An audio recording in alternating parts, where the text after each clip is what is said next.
Thank you, Chairperson. You know, Honorable Judge Desai, in the past year or two, Advocate Thulima Donsela was the public protector, would come to Parliament to report about the progress of the office and ask for additional funding and so on and so forth. And in many instances, and mostly because of the secure in comfort report, which dealt with the Nkandla question, she faced a lot of insults. She was called a CIA agent, she was called a DA member, a counter-revolutionary, all sorts of things that were labeled on her. I don't think you've got the temperament that is stable to could handle the pressure if you will get criticized later on. If you are ever appointed a public protector, even now you just illustrated, a member of parliament points to the rape allegation that happens on you and you interject him. I expected far much better from a judge that allow a person to speak whatever allegation they make, whatever form and content of allegation that they make, at least keep quiet and then you respond later, but you come here, a member of parliament speaks and then you interject them. Is that how we're going to work with you if you ever get appointed as a public protector?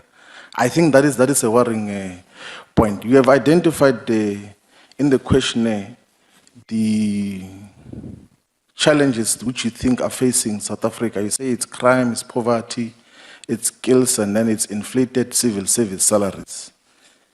What should we do with the inflated civil service salaries? Should we have in your questioning? It's a different one. Okay, that's fine. No, that's fine. Okay, that's fine. No, that's fine. Then the other issue, the other question which we've been asking all the candidates that came here with struggled credentials, and it's obviously your role. We appreciate your role in the fight against apartheid and everything else. But you keep on saying that you are socialist. What is this socialism that you're talking about? What is the socialist transformation of society that you're talking about that you aspire to have as a socialist? What exactly should we achieve? During the announcement of the results in the showgrounds in Pretoria, in Tshwane, there were a group of young ladies who were assaulted by the protection services of the presidency and of government for protesting against the rape or bringing awareness around rape. What is your opinion around those issues? And the second last question is on the fact that young women were assaulted by the protection services for raising awareness on the question of rape. The second last question is, do you think there was any wrongdoing on the part of the president in the construction of the private residence in Nkandla? I'm sure you have read the secure in comfort report of the public protector. Do you think that there is anything wrong that the president of the ANC did that led to the construction of that particular house? The last question is the question that we have asked others as well about the enforcement of the Executive Members Ethics Act, because it outlines much more primarily the role of the public protector. How are you going to better that and make sure that it is implemented and enforced far much more appropriately, because it involves a president, it involves members of cabinet, including those that you must appropriate funds for the functioning of the public protector from their departments? Sure. I think the questions that have come from the last two speakers are quite loaded, and I would give you an opportunity to respond. I will proceed to the next round after your response to you, Honorable Bongo, if you don't mind. Thank you, Madam Honorable Chair. Judge. Thank you, Madam Chair. The first question, which relates to the question of being in a position to defend and advance the pillars of democracy, I agree with you, I'll do the best I can. But to be able to defend those pillars, you must be able to recognize which are more significant, which needs emphasis from time to time. And I think that I'm well placed to do that, and will do that the best I can.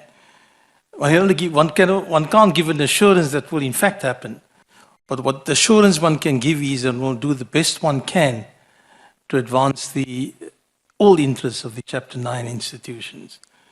The question of I'm not quite sure what Mr. Shivambu meant by the President's office and were you talking of the Nkandla judgment? Yes. Oh, yes, of course. As a judge of the High Court and as the supremacy of the courts prevails, I accept absolutely the outcome of the Constitutional Court judgment. That judgment it's a correct exposition of our law. Is that what you want to hear? What do you want to hear?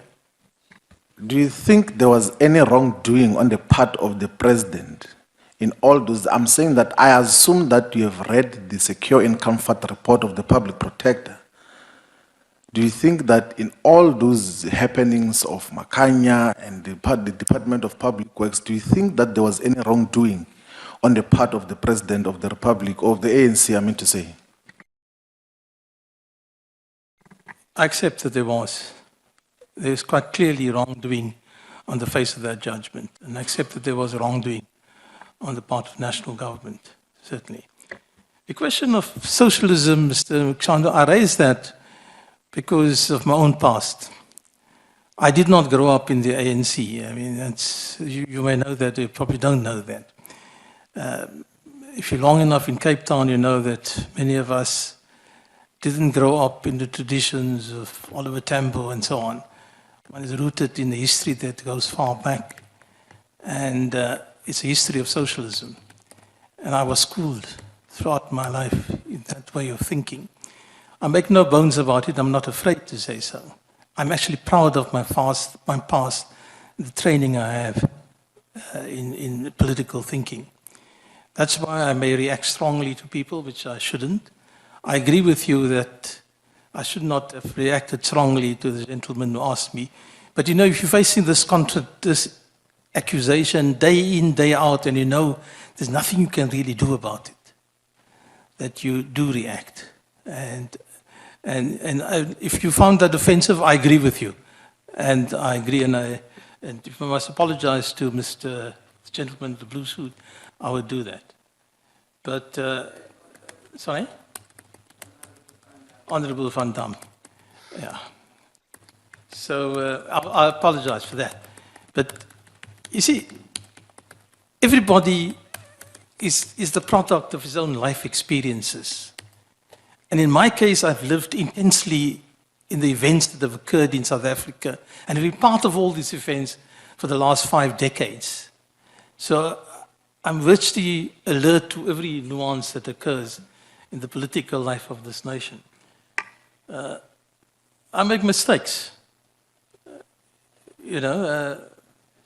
but I don't think my political thinking has been wrong in the vision that I had for the future.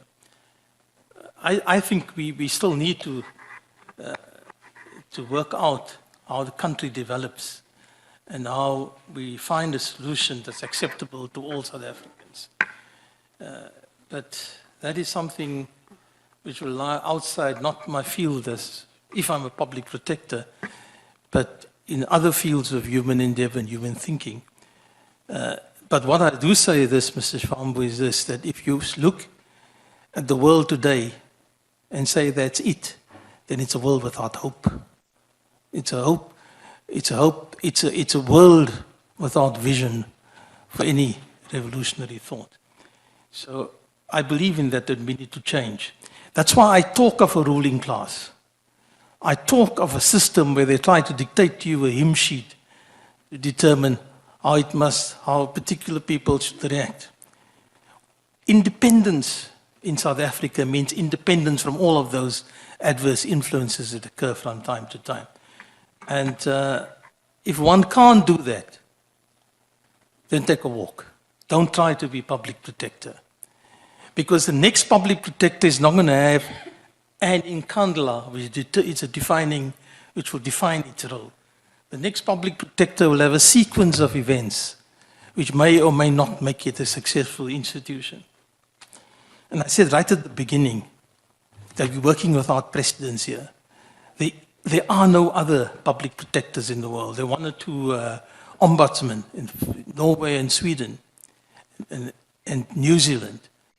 But those three countries, the objective social conditions are different than what they are in this country. And in this country, the challenges are far more challenging than any of those countries. So the public protector in South Africa has a much more difficult role to fulfill because of the objective social conditions. Thank you, Madam Chair.